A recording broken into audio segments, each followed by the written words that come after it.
Et bien, je suis en train de sélectionner la baguette pour l'année prochaine, pour qu'après pliage, donc comme ça, les rameaux puissent repartir et nous apporter des jolis raisins. Je me suis installée en 95. J'ai récupéré les parcelles de mes parents et donc je me suis installée et Damien s'est installé depuis 3 ans. Et ben, on est donc associé avec mon fils et donc on a 15 hectares. On a 15 hectares, donc on a 10 hectares de montagny et puis après le restant c'est de la ligotée. Donc nous on travaille uniquement dans les vignes et la cave coopérative vinifie. On est complémentaire avec la cave, nous on fait notre travail du mieux qu'on peut dans les vignes et la cave vinifie et commercialise, donc c'est parfait.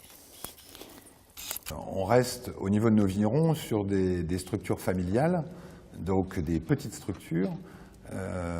Donc là, vraiment, l'humain reste au cœur du dispositif. Après, je dirais que nous, au niveau de la cave, on est là pour apporter des moyens en termes de vinification.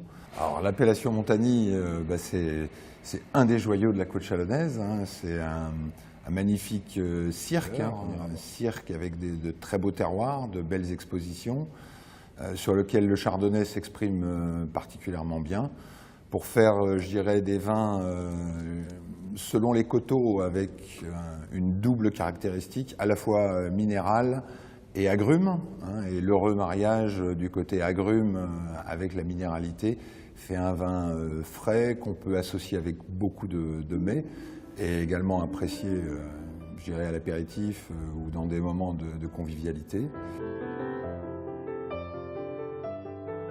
Pour moi, la partie la plus importante, bon, hormis la qualité du raisin à l'apport, c'est toute la partie pressurage et débourbage.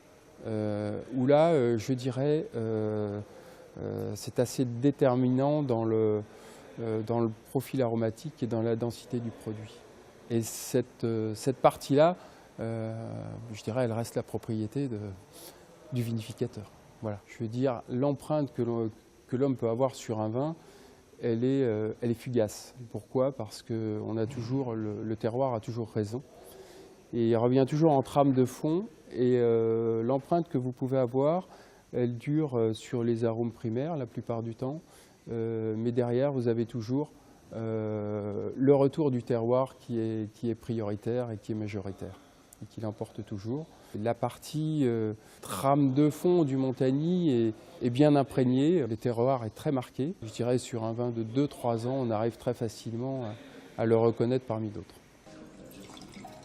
Ici, quand on me demande un accord en blanc, c'est d'abord le Montagny qui va passer. D'abord parce qu'on est sur le site et qu'il faut absolument faire connaître ce Montagny. Parce que souvent les gens, en plus, ils connaissent les jeunes millésimes et pas les vieux millésimes, et qui sont tout aussi intéressants le long d'un repas. C'est spontané et c'est facile à accorder. On peut faire un repas au Montagny avec le cèpe qui est à la base d'une soupe de cèpe avec une sorte de flan. Là, on a tout un arôme complexe qui se marie bien avec le Montagny. Pareil avec le lieu jaune piqué chorizo. Chorizo, on pourrait penser presque qu'on pourrait l'accorder avec un vin rouge. Non, on peut l'accorder avec un vieux Montagny. Moi, ça ne me choque pas.